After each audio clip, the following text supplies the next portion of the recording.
Welcome to ViperTV Live. How's everybody doing out there in Radio Land? Lord, we got a big old frame over our face. That's interesting.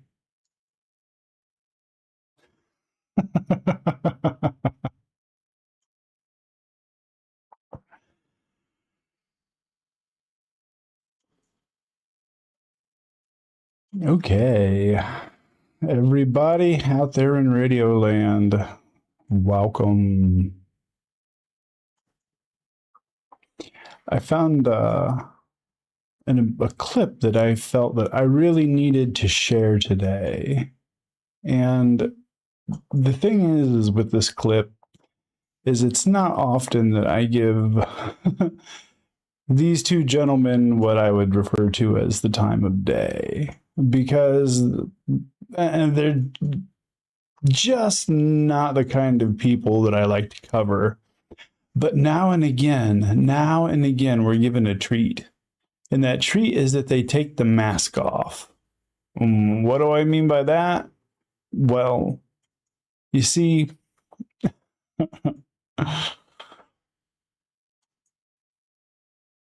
when a fascist movement realizes that it's going to fail, then that's the time that all of the, for lack of better words, the pretense, it gets dropped. What do I mean by that? Well, let's take a look at this video, because everything from Project 2025 being a ruse, that they had nothing to do with it, all the way down to how to fake emergencies in order to claim a military dictatorship. And it's pretty astounding, truly, how mask off that they actually go when they think that they can. So, with that being said, let's jump into it. Personnel are more radical than him. So the personnel, for example, in Homeland Security, they want to do mass deportations. They want a wall. They're furious about what is happening. Trump doesn't want to build the wall anymore. But it's Trump that doesn't want to do it. He says we don't need it anymore. Trump. So a big thing that you're going to notice is they're mad that not enough racist stuff is happening. Not that there's been ridiculous amounts of corruption or overreach. No. It's that their white Christian nationalist fever dreams aren't being recognized fast enough. Trump is holding them back. So, before we would say we need to unleash Trump so he can be himself and do what he needs to do. Now it's like the personnel is being held back by him. His incompetence, his lack of follow through. In some cases, he's just betraying the core promises of what, we were all about in 2016. So.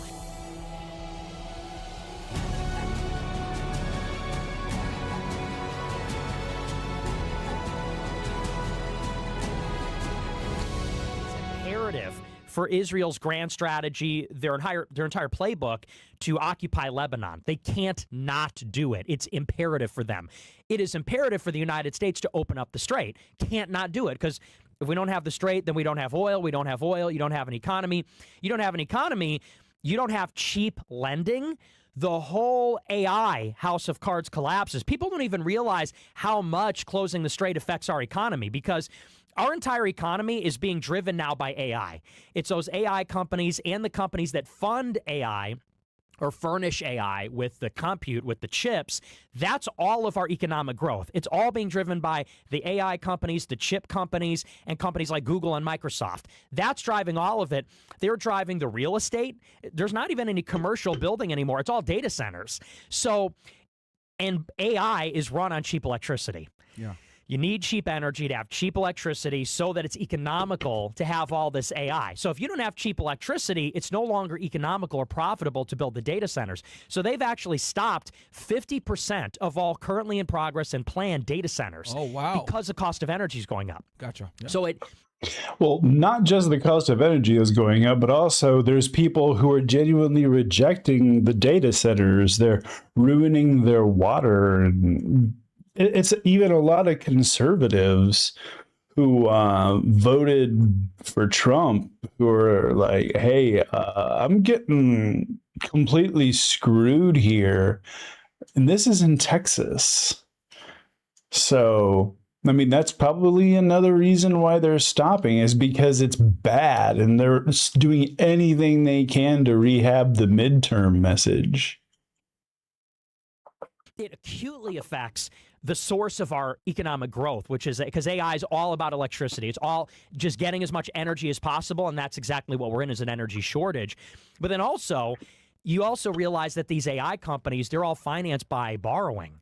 They're borrowing tons of money to finance the data centers on this hope that AI is going to transform the economy fundamentally. Well, if the money is no longer cheap to borrow, then all these companies go down. That's why Trump wants to slash rates so badly. Exactly, because there's no profits. Yeah. You know, the AI companies, ChatGPT, Claude, Google, like, they don't make money. They don't make enough money to make up for all these investments. So what's going to happen is when the cost of energy goes up, it causes inflation everywhere else. When inflation goes up, they need to raise rates to slow down and cool off the economy. You raise interest rates, you make borrowing more expensive. Now it's impossible for this speculative AI bubble to keep growing. So it's not even a conventional energy shock that leads to a recession, which is what always happens in 73, in the 90s, in 2008. Energy shock leads to a contraction. This is really hitting us where it hurts, which is the source of all the GDP growth. It's the AI boom in particular, which is all based on speculation and, again, getting as much energy as possible. So point being, we have to open up the strait. Yeah. We need the energy. And so by pitting these two imperatives against each other, it breaks up the coalition, because people don't realize it's not the I think U.S. they strategically did it, honestly. I do too. I think Iran was like, you know what? Let's prove to the world that the United States cannot control Israel, and these guys are a rogue state. I think it's less that, like, red pilling the world, and It's always funny because Myron Gaines will take any moment that he can to try to use, like, some sort of anti-Semitic rhetoric. I mean, yes, Israel is the one who's convincing the United States to go to war, but there's a lot of Jewish people who oppose Zionism. more causing just a breakdown in the solidarity, because it is a coalition war. People don't realize it's not the U.S. versus Iran. It's really a four-way thing. It's the U.S., Israel, and the GCC. And even within the GCC, there's tension between Qatar and the rest of them, between the UAE and Saudi, especially lately. So it's this huge coalition going against Iran that Iran now wants to break apart, and so division. And this is where Iran is like cutting side deals with Qatar. Yeah. They told Qatar, if you don't help the United States carry out strikes, and moreover, if you stop producing LNG, we won't hit you anymore. Because if we don't hit you, then you don't have to, like, rebuild your infrastructure.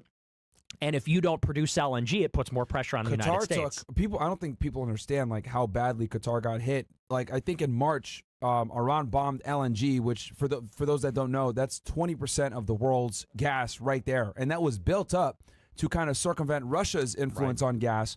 So the fact that they destroyed that gas inadvertently forced everybody to go back to Putin and say, oh, can we get the cheap gas again from Russia? And he was able to, bring the prices up, and now they're making money hand over fist, especially with the oil too. So, like, and they said that that's going to be out of commission if we stop the war. Speaking of making money hand over fist, not only is Iran going to be charging tolls to go through the Strait of Hormuz, but also Oman now. So Oman is going to be getting money. So if we think about it, Iran wouldn't be getting extra money. Oman wouldn't be getting extra money. 13 American soldiers would be alive still. Countless civilians, and so much money would have not been spent if Bone Spurs would have just went to prison for his crimes. Or now for at least a year. Right. Even if we stopped it.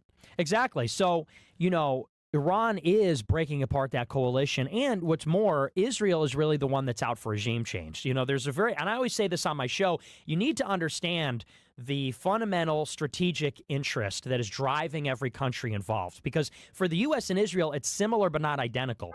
Israel is pursuing regime change. That's what they want in particular. That's the ultimate goal, is they don't want a revolutionary Islamist, Shiite, 12-er theocracy running Iran.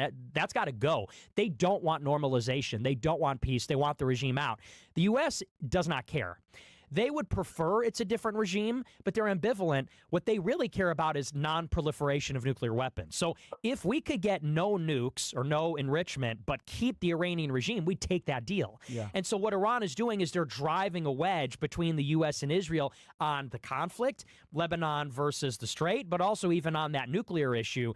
And if they can divide up the U.S. and Israel can't do regime change alone. They need the United States. So it's actually imperative for Iran to deprive it. And that's the reason why for 40 years, no president has followed Israel into war, because they already knew that Iran would block the Strait of Hormuz.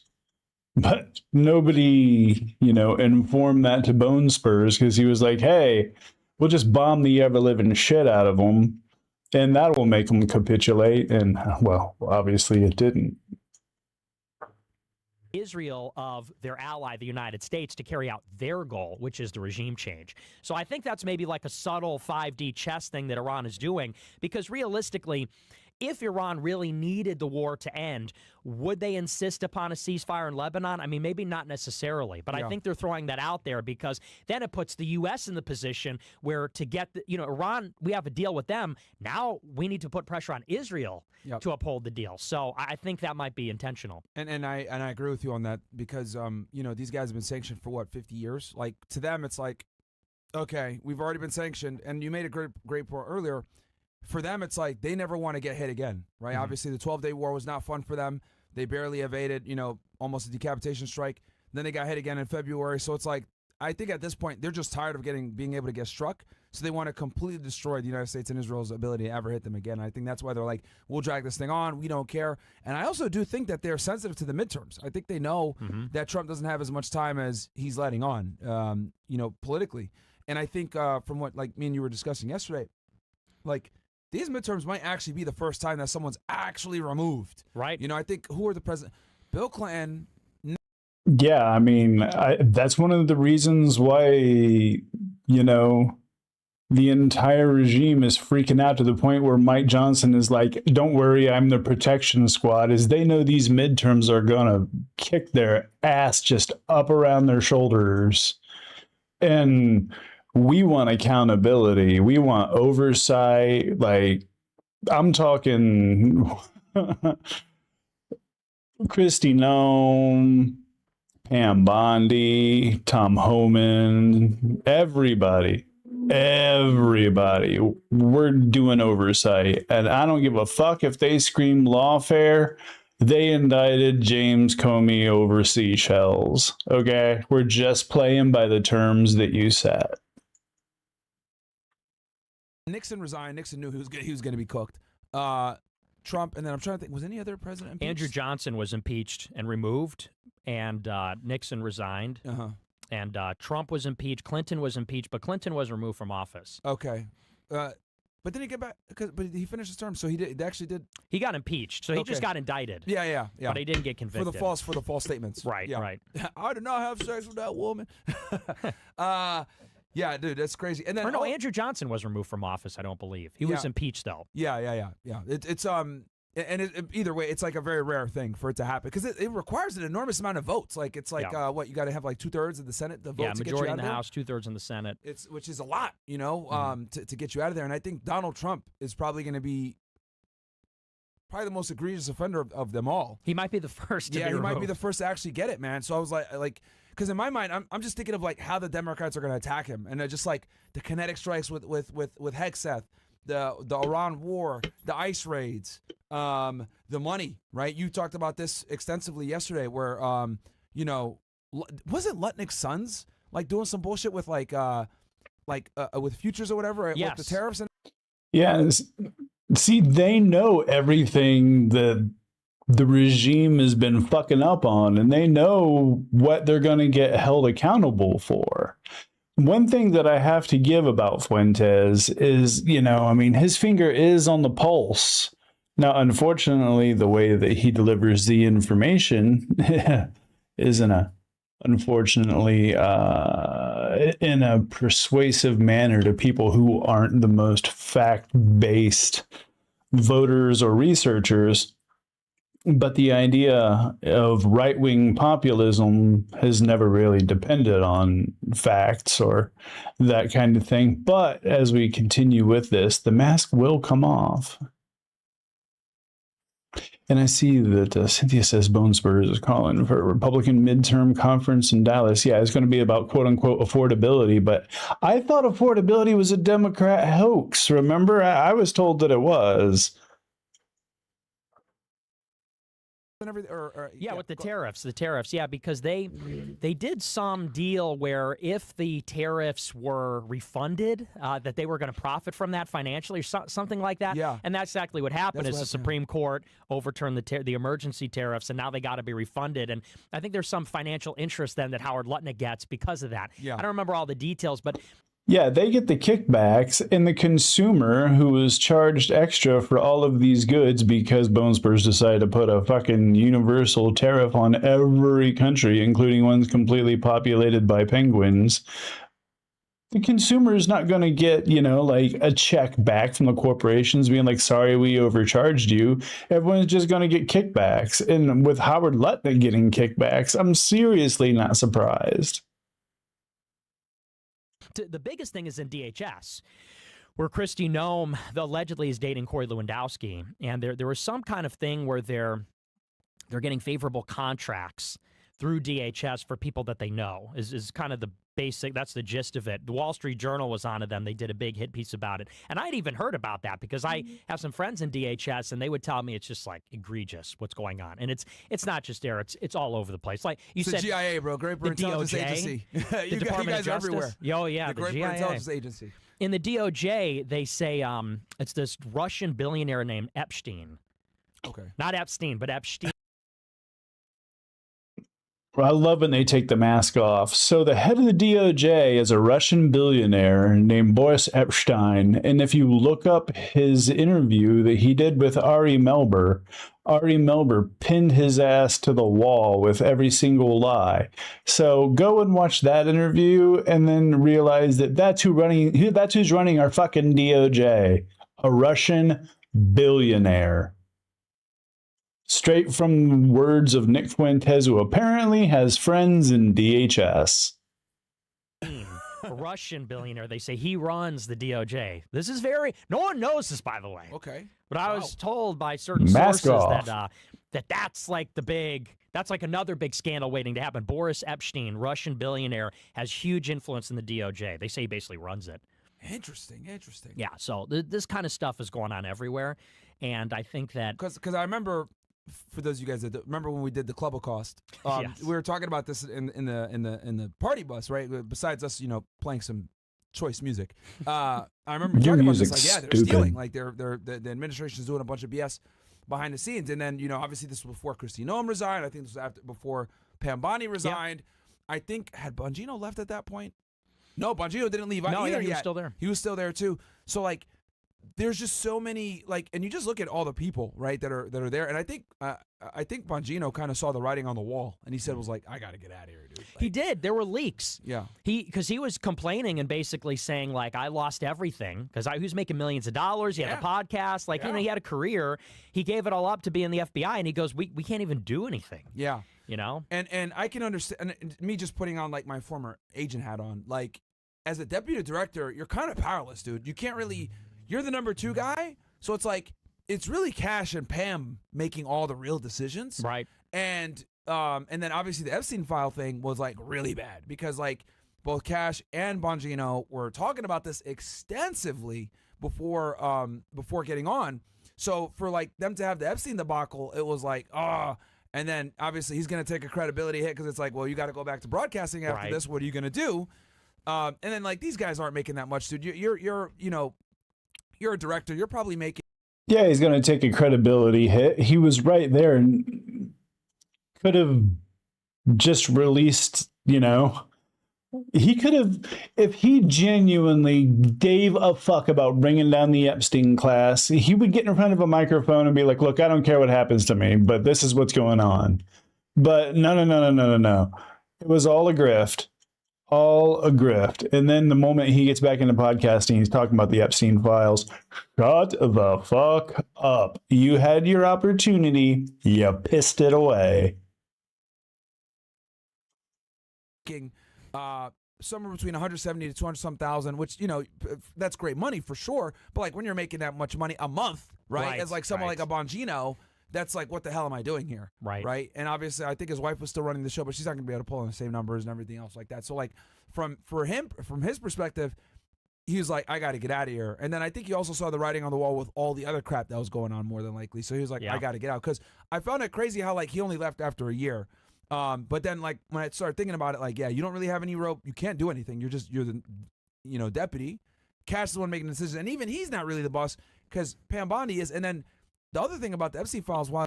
Yeah, and don't forget the Kash Patel also lied under oath saying that there was no other co-conspirators, and they literally trapped him right there in Congress. And I'm not sure if he's able to be hit for perjury or not, but the new Democratic Congress, maybe that's something they can look into. Like it kind of killed him was, and I was saying this forever, the FBI only has a segment of the files. Like Epstein had a criminal case that was run by the FBI, but he also we know he was like an intel asset for like a foreign country. So the CIA is going to have a file, the DEI is going to have a file, NSA, all these different intelligence components are going to have a file on Epstein. Well, Pam Bondi has no power over these guys, and Cash doesn't have any power over these guys. So even if they were to be transparent, and here's everything we got at DOJ. The other intel agency could say, well, we don't want to share. And then, boom, they take the hit because, most Americans don't know that, like, the government is extremely, bureaucratic and compartmentalized, where it's like one agency might release everything, but another one might say, no, we're not gonna, right? Or the FBI might have information from the CIA, but they can't put it out publicly because it's not their info. And they have to get, like, a third agency rule, like, oh, can I, declassify this? No, you can't. It's ours. So it's like, and again, I'm just, like, giving different scenarios here, but I could see why it was so difficult. And there's, like for Pam, for Cash, and then obviously Bongino, and he was like, I got to get the fuck out of here. And then you add in all the other crap. I mean, because when you said that back in January, that really had me thinking, like, what the fuck? And then right after, bam, Bongino, gone. Cash Patel, they're talking about firing him. Pam Bondi, gone. Kristi Noem, gone. Who else? Tulsi Gabbard. Tulsi Gabbard, gone. Joe Kent. Mike Waltz was already gone, right, with the Signal Gate, I think. He's still there, though, as the UN ambassador. Yeah, that was a huge demotion. Never leave. Yeah, right? It's so crazy. Yeah, you go from that security advisor to fucking, like, you're the UN bitch now. Like, it's insane, Like, that guy will never, ever, ever get fired. But Tulsi Gabbard, she's got to go, Yeah. And even Pam Bondi, it's funny. I didn't like Pam Bondi. She comes from Florida. And the funny thing is, Steve Witkoff was also in this part of Signalgate. Don't forget about that. Steve Witkoff, who was right there in the Kremlin, mind you, when Signalgate went down. So we had Steve Witkoff, we had Warner, we had Pete Hegseth. Who else? Let's see here. We had... And obviously Tulsi Gabbard as DNI, she's the one that said Iran had no nukes, but it's not like that actually counted for anything because they already had their mind made up that they were going to attack Iran over false pretenses. And then the whole Operation Midnight Hammer thing, supposedly the nuclear capabilities were obliterated, but yet somehow they weren't. And it's the fucking contradiction is where I really have the problem, because they want us to think we're stupid. I mean, they think we're stupid, but they want us to completely be Orwellian and be like, our lying eyes are lying to us. Very incompetent, dude. Yeah. I was shocked they made her attorney general. Is insane. Yeah, well, you know Federally. why that is. Susie Wiles brought all these people in. Susie, she's the chief of staff. She's from Florida. She's from Ballard. So she brought in Rubio, Waltz, Bondi. These are all Florida creatures. But the thing even about Pam Bondi, she wasn't even actually the worst, because a lot of the really MAGA people in DOJ, they said Bondi would actually let the more Trump loyal people do these indictments. They were working on some big indictments. And when Todd Blanche got in, they shut it all down. Like, Blanche is actually worse than as bad as Bondi is, and she's terrible and she fucking sucks. Blanche is even worse. But this is just like a story. So he came in and shut down. And quashed it, yeah. He shut down the indictments against the enemies, or yeah, against some of the Democrat foes, yeah. Oh, why did he shut it down? I would think because like, he's not like a big MAGA guy. Pam Bondi was letting because she was letting it happen. Yeah, because Okay, you know gotcha. I knew people working in Trump admin #1, and what they would say about how the government works in the White House in the admin is basically it comes down to, if two very low-level bureaucrats disagree, it gets kicked up. If those middle-level bureaucrats disagree, it gets kicked up. And it keeps getting kicked up until it gets like cabinet level, and then it goes up to the president. And so it's really about these people that are in kind of like the middle and lower positions. You know, are they going to be able to have the discretion to do what they need to do? That's really what it comes down to in a lot of these situations. And so someone like Pam Bondi, she was actually doing her job in a sense that she was letting the underlings who are MAGA work on the indictments. And there's actually some good stuff coming down the pike, but then she gets kicked out. She was a little bit more laissez-faire. She wasn't intervening to shut these things down. She wasn't as activist, but now that Blanche is in, he's much more strict about what they're able to do. And he doesn't believe really in that. He doesn't believe in doing all the indictments. So that's gotten a lot slower and basically shut down. Like nothing new's coming with Blanche in charge. You know what? That makes perfect sense, because you think about it. Dude, Blanche is under way too much heat because of the whole Ghislaine Maxwell thing, with him moving her out of that prison just to a nice comfy cell. That right there, that was, I'm sorry, but that is a huge red flag on the part of Todd Blanche's reputation. So the idea of putting forth any false indictments and whatnot is just more heat on him, and he's genuinely trying to fly under the fucking radar. Under Bondi, John Bolton got indicted. Letitia, what's her last Jackson? Jack, the AG, James in New York. Letitia James out of New York got indicted. Comey got hit. Right. And then I think they indicted him. It failed, and then they recharged him. Yeah. And then Letitia, same thing, because I think the United States Attorney out of Virginia or something like that wasn't confirmed Right. or properly, and so they were like, oh well, you know, this indictment's going to be gone, so they're refiling it. So yeah, I mean that makes sense. That so you're saying Blanche is like way more. He's worse. He's like, hey, let's not indict all these people, etc. Let's not go after them. Yeah, he's not letting Is he them scared work of the on anything blowback? else. Is he scared of like potential retaliation when they're out of there? He just doesn't support it from a policy point of view. He's not in favor of going after these people. Yeah. So Bondi was letting him go after it, and he shut the whole thing down. He was so. the defense attorney before, wasn't he? He was the government. If I'm not I don't mistaken. know his background. I think he was. And Brett, can you double check for me real quick? I think he was a part of Trump's like legal team when he was dealing with the document case out of New York when they indicted him the first time. I think he was on his like legal team. Todd Blanche. But like, yeah, so no, because it really got me to thinking. I was like, damn, like all these people are going down. So like, yeah, Cash had the issues that he had, like drinking alcohol too much, partying, taking a jet around, his girlfriend getting a security detail, you know, the Epstein files, Pam Bondi, same thing. And you know, Bongino being the number 2 guy, who's like, I got to get the fuck up out of here. Hexa with the kinetic strikes. I'm trying to think here, Rubio, if they would go after him for anything. I can't think of. No, you know what's funny? Rubio, you know, I shouldn't even say. I'm just like thinking of how they're gonna like go after them when. Well, but Rubio's people are the most competent. Yeah. And listen. You're right. Yeah. I do not support Rubio at all. Not even slightly. I'm not saying, but I'm saying like. This is not me trying to like say anything to promote him. Like if he's the nominee, I would vote Democrat. I would consider that, you know, like because he's that bad. However, what is funny about Rubio? So he's Secretary of State. State Department is on lock. That's insane to hear Fuentes say that he would vote Democrat, because either that's going to influence his ilk to vote Democrat, which is very strange. But also, I mean, I know they want to take over the Republican Party, so that's why they would vote Democrat. But also, I wonder how many fans he lost just with that statement. Because there's a lot of extremists that are just like, did he just say vote Democrat? Oh, fuck that. So, I mean, as a ballsy move.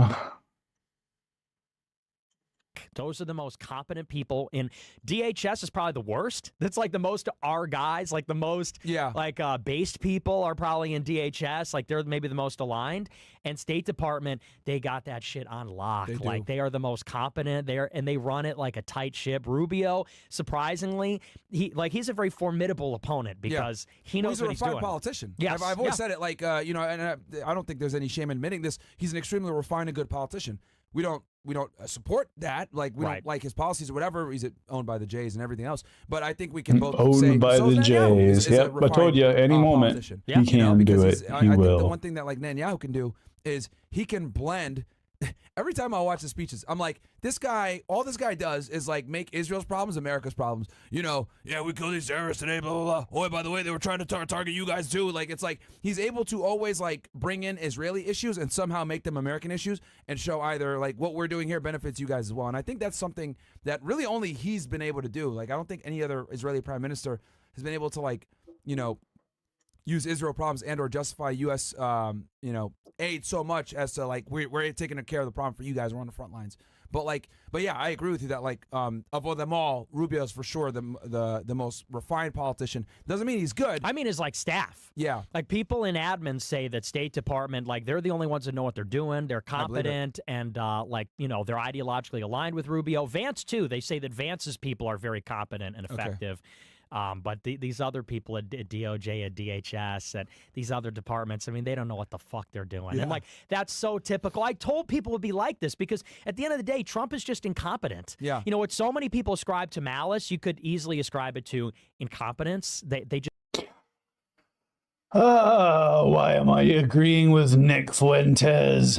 Yeah, I mean, he's not malicious. Well, he's malicious, but it's not like he's dastardly where he's, 25 steps ahead like he's fucking Moriarty. No, he's just incompetent and fails upwards because he's surrounded by sycophants. Just don't know what they're doing. It's so classic because, Trump, the first term, everybody said, well, he couldn't get his agenda through because the personnel were terrible. That was the headline all the time. Yeah, all the swamp creatures with him. Yes, there's all these different excuses. It was bad advisor.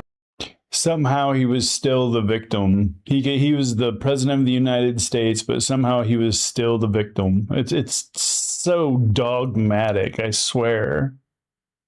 There's bad personnel. They said, because in 2016, Trump had this website called greatagain.org where they were soliciting people to volunteer to work in his administration from like everywhere, as opposed to these like swamp creature, alumni from the different Republican campaigns or the Bush admin. So they had this website called greatagain.org where they said, send us your resume. You could come and work in the government, be part of the revolution. They didn't use that at all. And of course, then they brought in like Jeb Bush alum, Rubio alum, Cruz alum, and those people all hated Trump. We used to joke in D.C. back in those days, if you had worked for the Trump campaign, it made you less likely to get a job in the Trump White House. They say, oh, you work for the Trump campaign? You're disqualified. We don't want you. Because people... Well, also because, it was easy to tell the rubes that you're going to get power if you work for us, and then they work for them, and then it's just like, no, you're not going to get power. It's a metaphorical night of the long knives. That were running it were like establishment rhino types, And so that was the big excuse. They said, well, why did Trump not pull us out of Syria? Because the generals were lying. They wouldn't carry out the orders. They would lie about the troop totals. And there was some truth to that. But in 24, they said, well, it'll be different this time because, this time the posters are in control. Our guys are going to be in the admin. And it's like you actually have like based people in the administration. You have a lot of them. Like the personnel, anyone will tell you there's a lot of people in like National Security Council, which were good. And there were people in the Pentagon that were good and people in DHS that were good. But now the fact that Nick Fuentes is bragging about that there's based people in government terrifies the ever living shit out of me, because what he considers based is,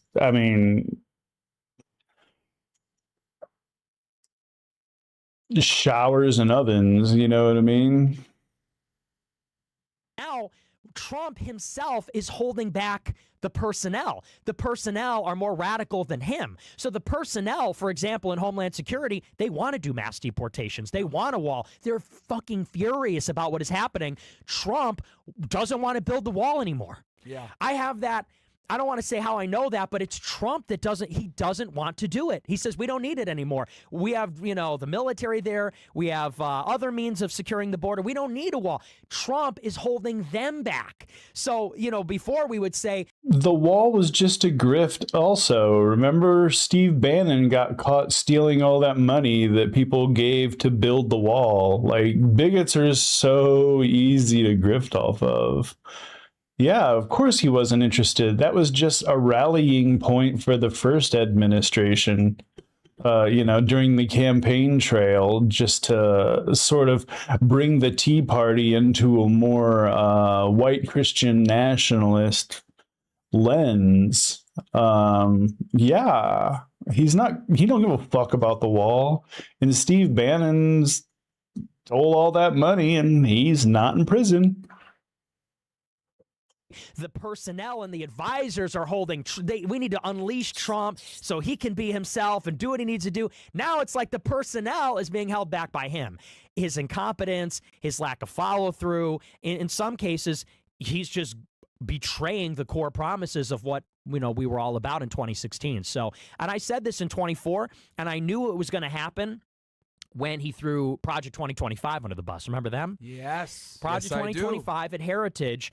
It was two things. It was a white paper, a policy, a 93-page white paper where they said this is. See, now this is going to be the part that pisses me off, because throughout the entire thing, it was just nothing but denial. And we all know that it was a smokescreen, because the moment that he got elected, Matt Walsh and Benny Johnson were both like, yeah, Project 2025 has been the plan the whole time. Sorry, suck it. So, yeah, for them to actually now just come right the fuck out and talk about how it was what they were going to use to staff the regime, it makes me see red, because I was making anti-Project 2025 content like a year prior to the election. And I was also working with Tony Michaels, and we was working with Dr. Rachel Budikofer too. But luckily, as you can see, he's going to go into the fact that the incompetence kept them from being proper fascists. Is what we're going to do in every department and agency, how we're going to make America great again.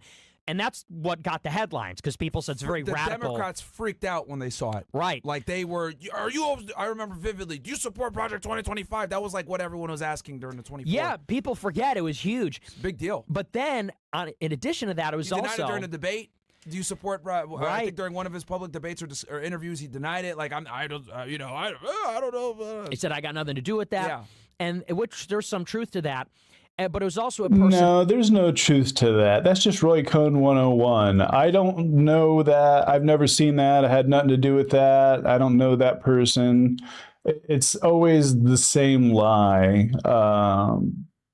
For somebody that claims that he knows everything about everything, when asked about stuff, he doesn't seem to know dick. Personnel database. They put together a database of very Trump loyal, ideologically America first people that they were going to use Schedule F, reclassify a bunch of federal workers, fire them, because a lot of them have these protections, an incoming administration. Hold on a second. Hold on. I'm going to rewind this, because imagine this, gang. Imagine if we was to get power and just do exactly what he just said. Because we've been shown that we can govern all gas and no brakes. And if they have a fucking problem with what's going on, then you take the executive order to the courts and see what happens. But in the meantime, we've been given the playbook. But I'm going to rewind that, because I think it's important that we hear that again.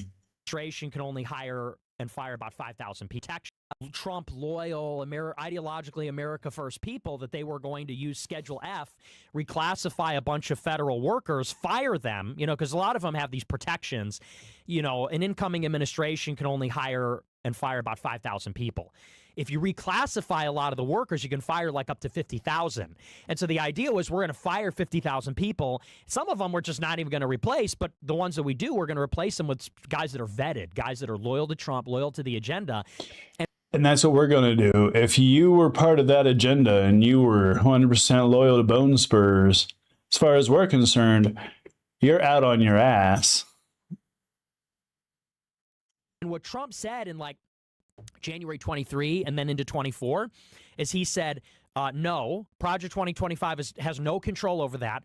He said, I want them to work with America First Policy Institute, AFPI, that's like the official MAGA think tank. It's run by Brooke Rollins, who's now the Secretary of Agriculture, and they are the worst. Like, they are the biggest rhinos of all time. America Last. Like, they are so establishment, it's not even funny. And Trump basically said, Project 2025 either needs to defer completely to AFPI or they can have no influence. At the end of the day, he disavowed them like 3 or 4 times. Yeah. They got totally pushed out. And that's when I disavowed Trump.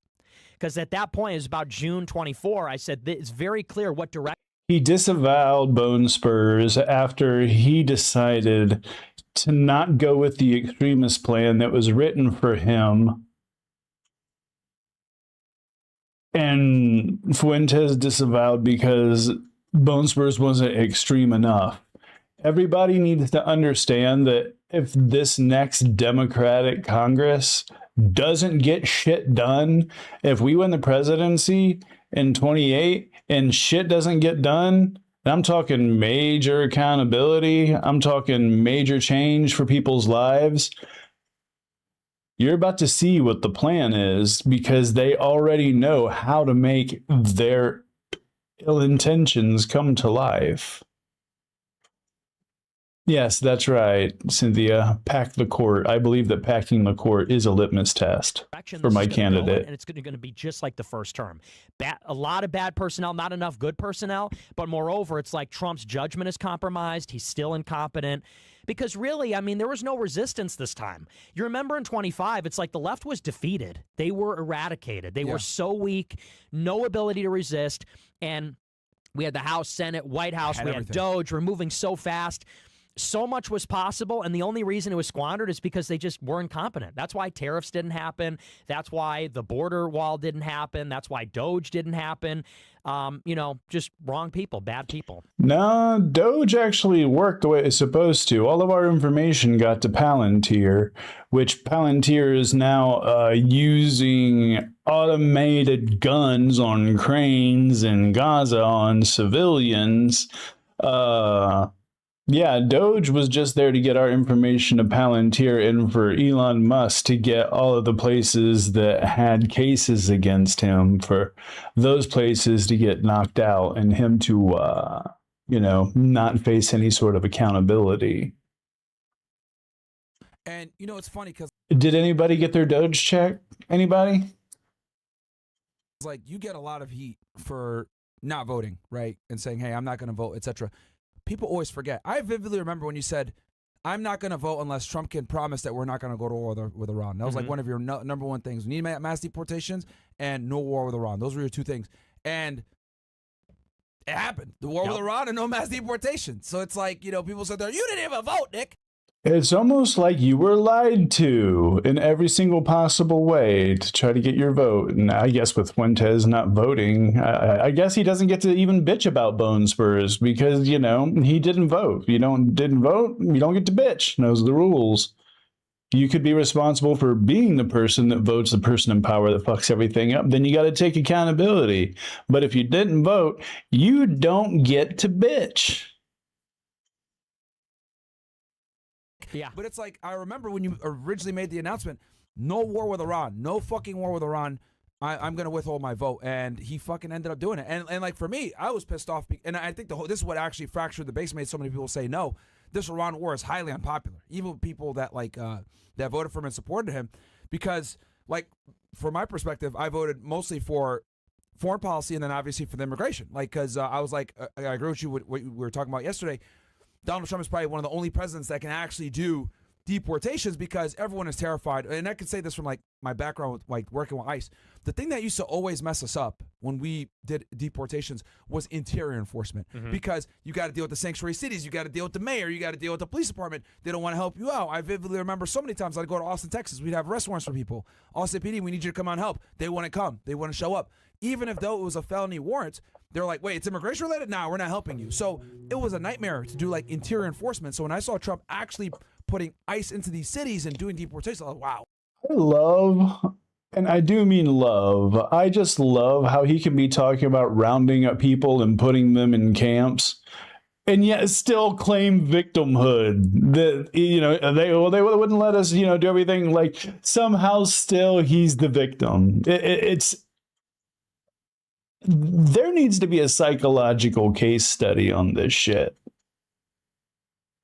I got to give this guy credit, because like me from the inside knows how hard it is to do interior enforcement.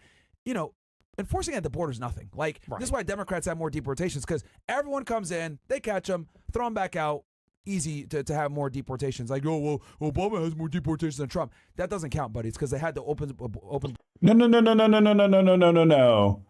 Just because the evidence doesn't agree with what you say doesn't mean that that doesn't count. You don't get to fucking dismiss the receipts just because it doesn't fit your narrative. That's one of the reasons I love doing videos like this, because it's so important to debunk that kind of bullshit. Dude, facts don't care about your feelings. How many times have you conservatives said that a million fucking times? Well, now the time comes where we're going to say it to you, because those were official statistics. I'm sorry that you don't like them. Borders, and then they want to come in. But when I saw him doing the interior stuff, I was like, this is good. Like, I supported what he was doing in Minneapolis. Like, Renee Good and Alex Preddy, I was like, don't let this fucking scare you, because these are good shoots. Like, you know, look, people lost their life, horrible, but do not commit a felony and impede federal agents. Like, what are you doing? Like, you can't do that. You know, Alex Preddy had a gun on him. The other chick tried to run a guy over. Hold on. Back the fuck up. So all of a sudden, the Second Amendment crowd says that having a gun is wrong. Now, we all know that Alex Preddy had it in his waistband, didn't even touch it, had a camera and phone camera in his hand. But now all of a sudden, that can just, because of illusory truth and the usable repetition, that can become canon. No. 100% fuck that. Also, we've seen from the camera angle that Renee Good did not hit that officer. He stepped to the side and still managed to shoot her. Notice he walked back to his car without a fucking limp. I'm so tired of this illusory truth bullshit, because just because you repeat it a bunch doesn't make it fucking true. Over, like, you know, obviously the Democrats were putting an enormous amount of pressure, but it kills me because I noticed that he kind of took his foot off the gas with the mass deportations to open up political leeway for the Iran war. Right. And I was like, dude, seriously? Like, that's when I was like you're dropping. No. We went to war around the time where, if you look at the Google searches, what was peaking around that time? It was the fucking E-Man files. We went to war because we needed distraction from the E-Man files. Which, speaking of which, on July 2nd is the deadline to release all of the redacted files, and any parts that are redacted, they have to be explained in court. And if DOJ decides that they want to just thumb their nose at that, then, you know, it's not my fault that they want to be considered permanently labeled as the Epstein class protector party. But hey, just another ad they're making for us for the midterms. Doing the immigration, the first president that actually has the balls to go in, do interior enforcement, something that I've never seen ever by any administration. You know, using Border Patrol, using ICE, using FBI agents, like shit that I've never seen before. Like, using FBI agents to do immigration is nuts, right? Because like, they never want to do anything, those guys. They're so fucking lazy, but that's a whole other conversation. So when I saw that, I was like, great, like, we're actually going to get some interior enforcement. Finally, they're going to stop these sanctuary cities, dude. Because, like, I feel like I'm going through PTSD now. Dude, I can't tell you how many times, Nick, like, I would literally be we'd be looking for somebody, we'd ask the state locals to help, and they'd say no. Yeah. Because of fucking sanctuary It's like rules. that in Chicago. Insane, dude. Insane. Or we'd have the best. Put a detainer on the guy. You know he's going to be released on this day at this time. They fucking let him out early on purpose so that you can't get him. Like, Wow. and the guy is like a murderer, or the guy has like a long criminal history. They let him go because they don't want to be the ones to be like, yeah, we gave him the immigration after. Right. They'll purposely let him out early or not tell you after you put a detainer on him. So it's like, and we couldn't do anything to them. So it's like, you know, it was absolutely insane that they wouldn't comply. And this is happening all across the country. So when Trump finally said, you know what, we're going to go ahead, we're going to do mass deportations, we're going to actually back ICE, we're going to let them go into these countries, into these cities, we're going to tell the locals, if you don't fucking comply, remember Pam Bondi sued them, if you don't comply, you're going to get sued. But then they completely bailed on it for the fucking Iran war. Yeah, they just dropped it. And it's sad because they put all the pieces in place to do it.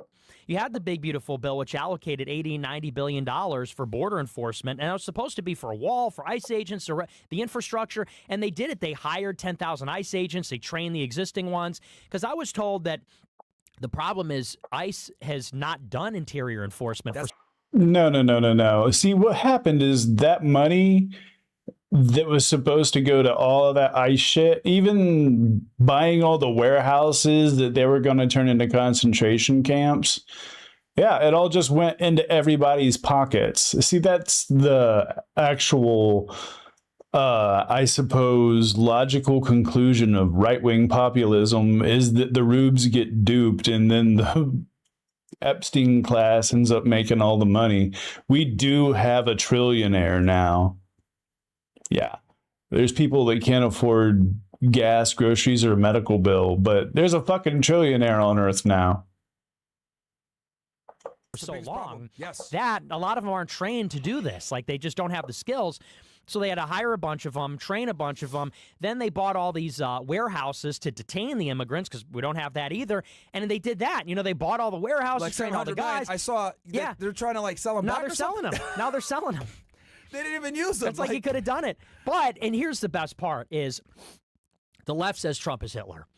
But Hitler was a visionary. You know, Yeah. Hitler, and it's not to like glaze Hitler or whatever, but No, he's recognize that glazing Hitler. Hitler was like a Don't unique let him figure in lie. the sense that he was compelled by destiny and a vision, and he was an ideas man. You know, he was called the man against time by some of the esoteric Hitlerists. Like, he's played this like cosmic role in history.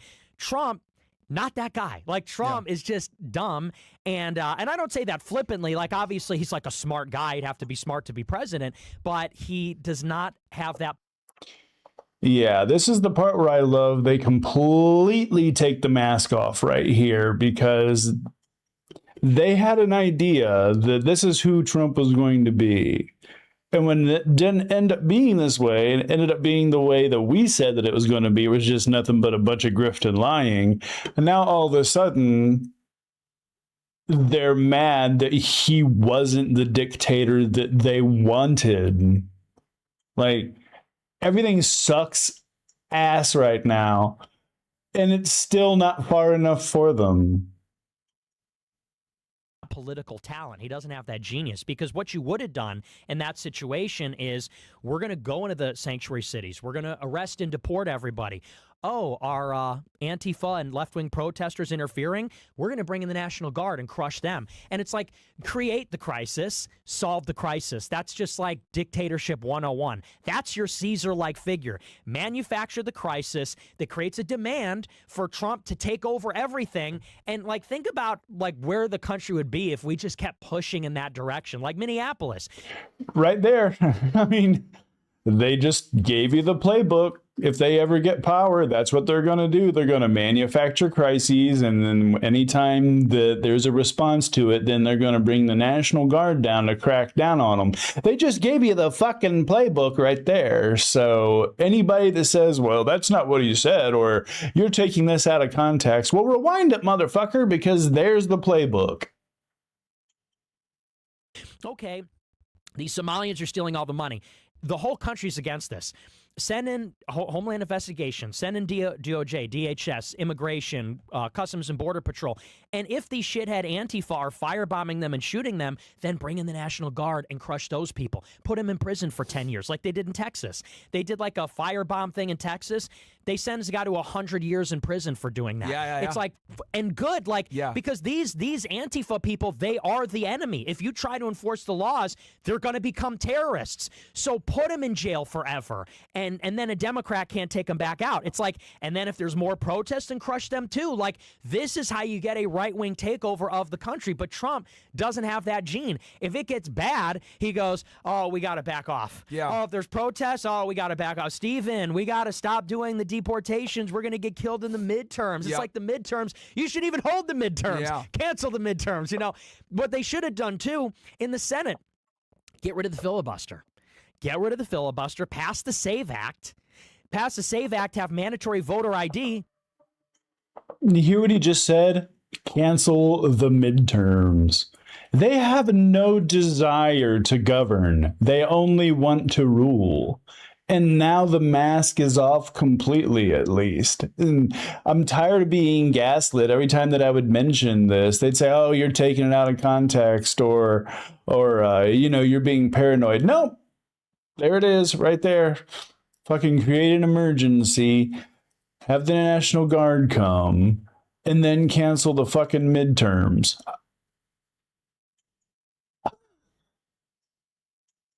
We have everything we need to create ads to ensure these people never get power again. But the Democrats have to deliver. We have to. Don't have to worry about the midterms. Get all the Republicans in line to do the redistricting, or the what do you call it, gerrymandering, to get as many of those seats as possible out of those Republican states. Don't worry about the midterms. You see, this is how you need to be thinking. But it's like, think about all these opportunities that are wasted, from COVID and BLM in the first term, which you could have used, to this in the second term. You could nuke the filibuster, do voter ID. You could manufacture a crisis, send in immigration and National Guard. You could do all these things, but like I said, the team is retarded. Pam Bondi, Kristi Noem, these are fucking idiots, dude. Kristi Noem, she's dressed like a Barbie doll because her husband is into bimbos. Like, her husband wants to be one. She was focusing more on like dressing up as, like, you know. Okay, well, at least I can get down with the Schadenfreude about Noam and everything that went on, because it was a leftist dominatrix that ended up turning him in. That's the best part, because for some reason conservative dudes are obsessed with like lefty ladies, and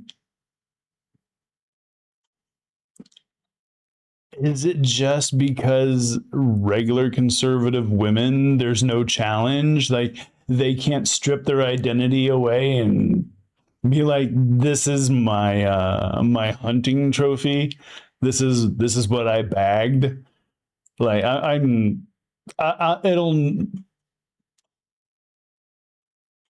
it'll never cease to blow my mind that a huge reason we have fascism is because right-wing dudes want left-wing women, and they're too fucking, like, they just suck too bad for women that actually, you know, have self-esteem and the ability to use critical thinking. They want nothing to do with these little bastards. So, hey, you know, I guess that's why we get fascism. It's not the woke deep state is, you know, making feminism into America's agenda. It's just that you need to take a fucking shower. One day as an ICE deportation officer, another day as a CBP officer, another day as a Border Patrol agent. You know, she's over here like being fucking, you know, playing dress up. And, you know, and here's the other thing too, because I noticed when you were saying before, the people that were incompetent, notice how they came from the state government, and then the people that were tend to be a little bit more competent, J.D. Vance, Marco Rubio, they were already federal. So, you know, and then you put someone who's like a governor of what, North Dakota or South Dakota, if I'm not mistaken, Kristi Noem, as, you know, the secretary of DHS. Of course she's not going to know what she's doing. And, you know, and the thing also is like, I think the biggest issue was that, like, he stopped doing the mass deportations and he stopped doing the ICE stuff to create like political leeway for himself for Iran, because he knew that the ICE raids were unpopular. So he's like, okay, let me listen to these fucking losers complaining and then like stop that a little bit so I can get more. I don't even think that's true, because they were talking about winding that down in December, actually. Okay, so you don't even think the Iran war played a role in it? No, I think because the earliest signals, I had been talking about it on my show, the earliest signals were coming in like December. There was like Who do you already think a made him back trickle. off? Do you think that Renee Good The and Alex midterms. Preddy? It was even before that. Oh. Because that was in like the first and second week in January. It was before that. I distinctly remember they were saying, you know, we need a refresh on that, a refresh on the policy, change the strategy. That was the kind of talk that was going around For immigration. from the Deputy Chief of Staff, Blair, in the White House, from Susie Wiles. Trump went to the congressional retreat in Doral in Florida, right around here. And it was Blair and Trump both came out and they said, yeah, don't use the word mass deportations. We're going to talk now only about, you know, deporting the worst offenders, the worst of the worst. They moved the it to violent. criminal aliens. Right, which is You see, they realized that message was unpopular, so they had to tweak it. I'm sure they had the same fucking meeting about Project 2025. They're like, look, this is getting all the attention, so you need to lie.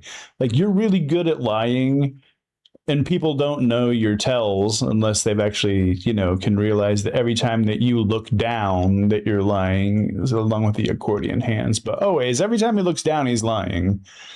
It's a thing you should watch for.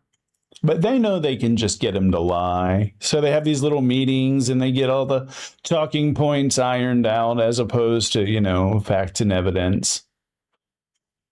Yeah, I mean, they know they're unpopular and that's what's happening. Yes, I remember that. That's Yeah. an Obama policy. an Obama Literally, it's an Obama innovation where they say, you know, we're only going to deport the worst of the worst. We're going to basically pick up the murderers that the police arrest that incidentally turn out to be illegal.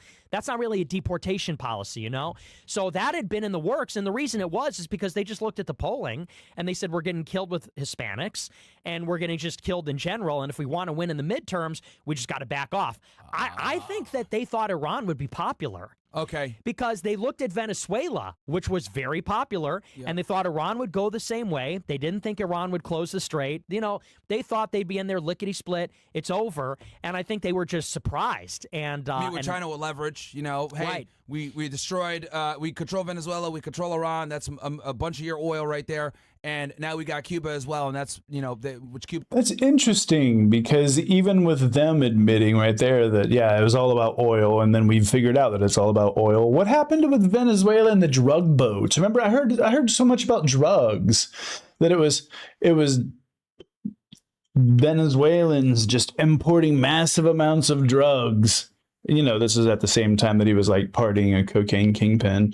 But like, yeah, it was that. It was Iran with nukes and Venezuela with drugs. But then once the bombs actually fall and the mask can come off and they can say, kiss my ass, we're not going to give you any sort of accountability. All of a sudden, it's about oil. It's about shipping routes. It's about economics. It's interesting how that works, isn't it? Very interesting.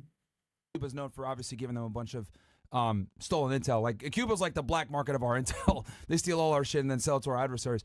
So I think that's what the play was like, you know, he wanted to go and meet Ping with some leverage for the China summit. Because I remember, weren't they supposed to meet late March? And then obviously the war dragged on, so we had to meet in like May. They pushed it to May. Yeah, so all he ended up doing was meeting with Xi Jinping and giving him a fucking rub down. Like, he did everything except cup the balls. Pathetic.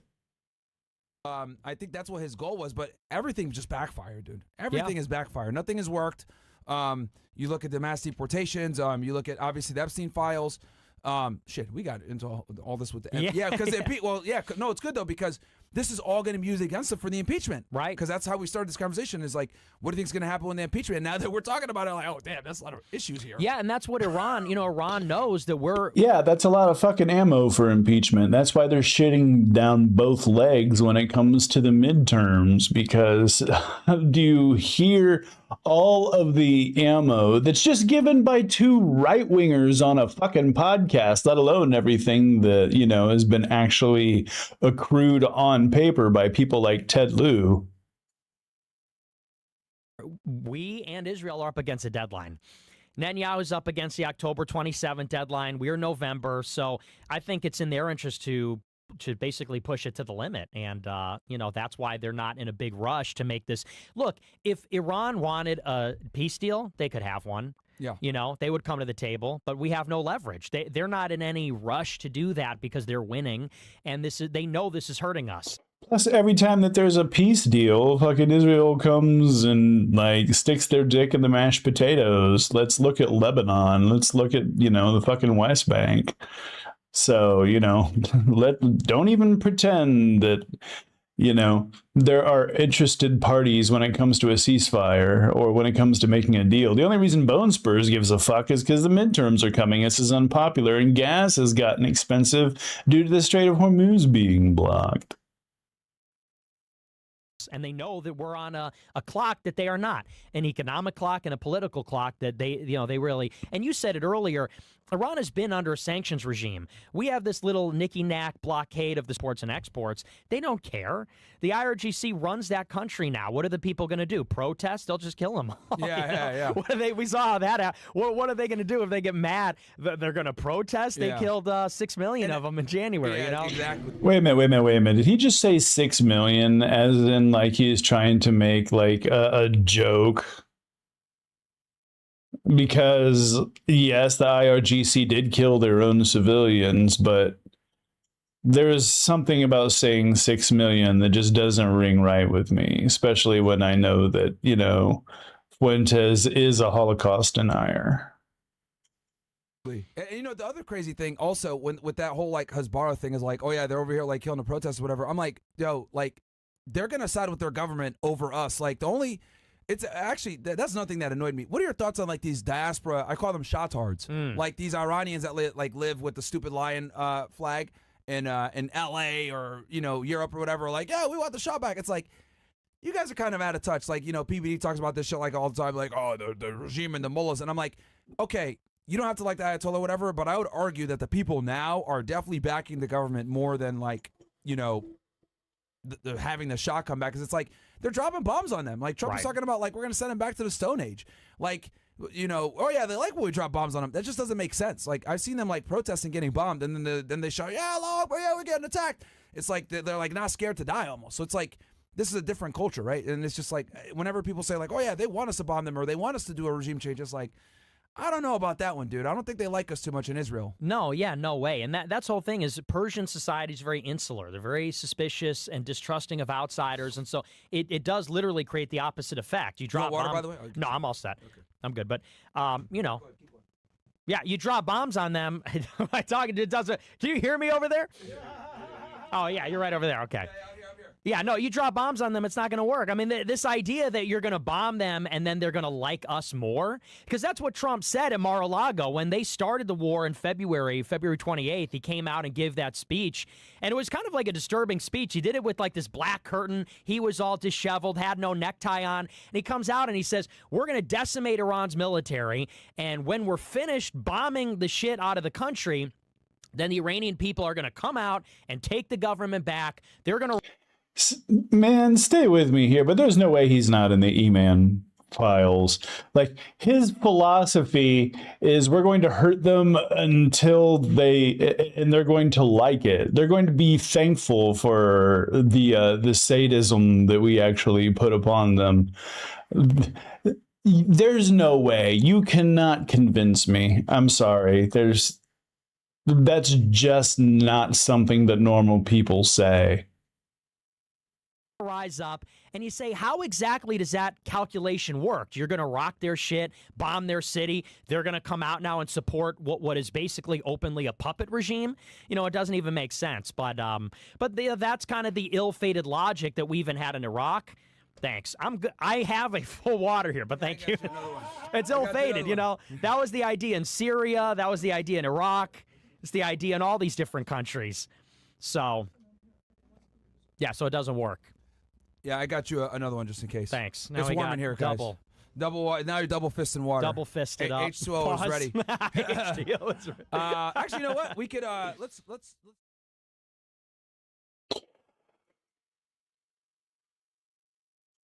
And there we have it, gang. 100% from the mouth of Nick Fuentes, who apparently has tons of friends in DHS and scattered all throughout the government. Not only did they tell us what their actual playbook would be, Also, that they had no problem lying to everybody about Project 2025. They knew that was the plan. And then on top of that, well, you know, as far as I'm concerned, if they're going to be rattling off what impeachment crimes are going to come out when the time comes that the Democrats take power, hey, thanks for making ads for us. If you enjoyed today's stream, go ahead, give a like, subscribe. Throw something down in the comments if you so desire. If you're not a member of the Discord yet, come hang out, be a Viper. Make some friends. Have some fun. Meet some lovely miscreants. Stick around for the raid, and until then, later, skaters. Go to skipfransjr.net for podcasts. Record player that you know, I could just spin records all the time. Run into the bathroom and I'm covered in blood. Like I had put my tooth through my bottom lip. For music.